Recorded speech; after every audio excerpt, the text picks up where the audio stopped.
was in full dramatic flow. Leaping up on the little truckle bed, he made a number of gouging gestures above his head. Bisky held out his other paw, as though he were thrusting a dagger, relating avidly to his goggle-eyed friends. 1, 2, 3, 4. Prince Garth stole the 4 precious stones, which were the statue's eyes. Aye, mates, old Garth popped them out just like that. Robbed the eyes from the great Doomwyte idol.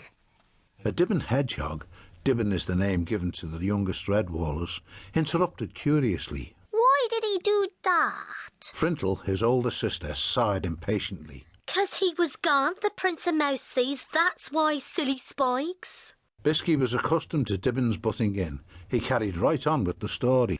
Well, there was all manner of horrible vermin chasing after Garth, but he just laughed, ha, and he escaped them easily. What biscuit doodly white Eiffel?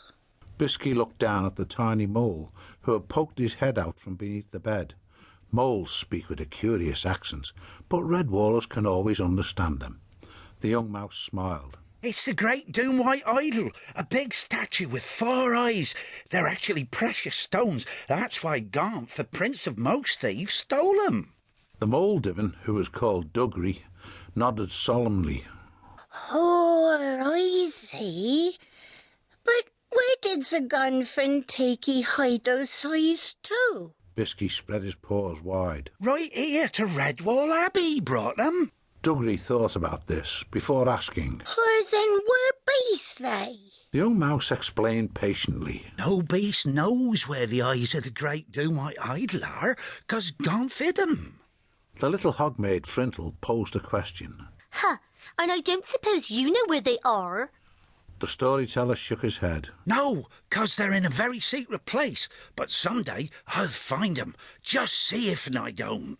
A young squirrel, Dwink, who was the same age as Bisky, chortled scornfully. Yeah, what a load of old pies, Woggle. You made it all up, big fibber-faced Bisky. He held a pillow which caught the young mouse in the face. Bisky flung it back but missed. 'Tisn't pie, Swoggle. Someone has told me it was true. Dibbons liked nothing better than a pillow fight at bedtime.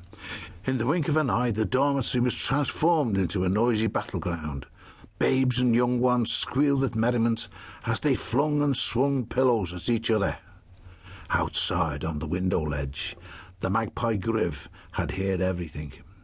Regardless of the storm-swept night, she flew off, headed for a place where her information might prove profitable. Griv, like most magpies, always had an eye to the main chance. Back at the dormitory, the pillow fight was at its height, as was the noise.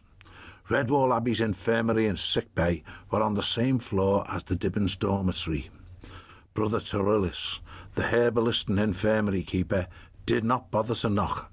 Flinging the door open, he strode straight into the scene of chaos.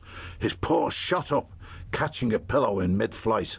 A hush fell over the entire chamber, broken only by a vole babe falling from the top of a wardrobe onto a bed where he lay at rigid attention.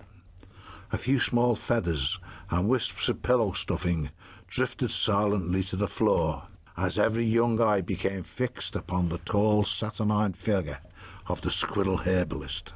His voice was quiet, but loaded with menace.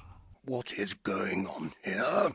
No answer being expected or given, he continued. And who, may I ask, is responsible for this riot? The bleak gaze of Torillis swept the dormitory, coming to rest upon the hogmaid Frintle.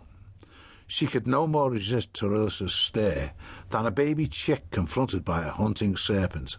Frintle's chubby paw shot forth, pointing at Bisky. Words bubbled forth unbidden from her. 'Twas him, brother, a-telling of fibby stories. He's the one what started it. Honestly, brother. The infirmary keeper turned swiftly on the culprit. I might have known. You, as one of the older dormitory creatures, ought to know better. You should be setting an example instead of behaving like a mad beast. Bisky bit his lip at the injustice of it. Twink was the one who had started the pillow fight. He tried to explain. But, bruh... Torillis's harsh tone cut across his words sharply. Silence! Not another word, you young savage. Directly after breakfast tomorrow, you will appear on Abbott's report. Bisky knew there was no